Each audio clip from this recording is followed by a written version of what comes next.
ناظرین کرام، جب حضرت قطب الدین بختیار کاکی رحمت اللہ تعالی علیہ کی وفات ہوئی تو کوہرام مچ گیا۔ جنازہ تیار ہوا، ایک بڑے میدان میں جنازہ پڑھانے کے لیے لایا گیا۔ مخلوق بڑی تعداد میں جنازہ پڑھنے کے لیے نکل پڑی تھی۔ انسانوں کا ایک سمندر تھا جو حد نگاہ تک نظر آتا تھا۔ یوں معلوم ہوتا تھا کہ ایک بکھرے ہوئے دریا کی مانند یہ مجمع ہے۔ جب جنازہ پڑھانے کا وقت آیا، ایک آدمی آگے بڑھا، کہتا ہے کہ میں وصی ہوں، مجھے حضرت نے وصیت کی تھی، میں اس مجمع تک وہ وصیت پہنچانا چاہتا ہوں۔ مجمع خاموش ہو گیا۔ وصیت کیا تھی؟ خواجہ قطب الدین بختیار کاکی رحمت اللہ تعالی علیہ نے یہ وصیت کی کہ میرا جنازہ وہ شخص پڑھائے جس کے اندر یہ 4 خوبیاں ہوں۔ پہلی خوبی یہ ہے کہ زندگی میں اس کی تکبیر اولا کبھی قضا نہ ہوئی ہو۔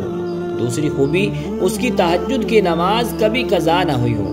اور تیسری خوبی یہ ہے کہ اس نے غیر محرم پر کبھی بھی بری نظر نہ ڈالی ہو۔ اور چوتھی خوبی یہ ہے کہ اتنا عبادت گزار ہو حتیٰ کہ اس نے عصر کی سنتیں بھی کبھی نہ چھوڑی ہوں۔ یہ شخص میں یہ 4 خوبیاں ہوں، وہ میرا جنازہ پڑھائے۔ جب یہ بات کی گئی تو مجمع کو سانپ سونگ گیا، سناٹا چھا گیا، لوگوں کے سر جھک گئے۔ کون ہے جو قدم آگے بڑھائے؟ کافی دیر ہو گئی، حتیٰ کہ ایک شخص روتا ہوا آگے بڑھا، حضرت قطب الدین بختیار کاکی رحمت اللہ تعالی علیہ کے جنازے کے قریب آیا، جنازے سے چادر ہٹائی اور کہا، قطب الدین آپ خود تو فوت ہو گئے، مجھے رسوا کر دیا اور میرا راز کھول دیا۔ اس کے بعد بھرے مجمع کے سامنے اللہ کو حاضر و ناظر جان کر قسم اٹھائی، میرے اندر یہ 4 خوبیاں موجود ہیں۔ لوگوں نے دیکھا یہ وقت کا بادشاہ شمس الدین التمش تھا۔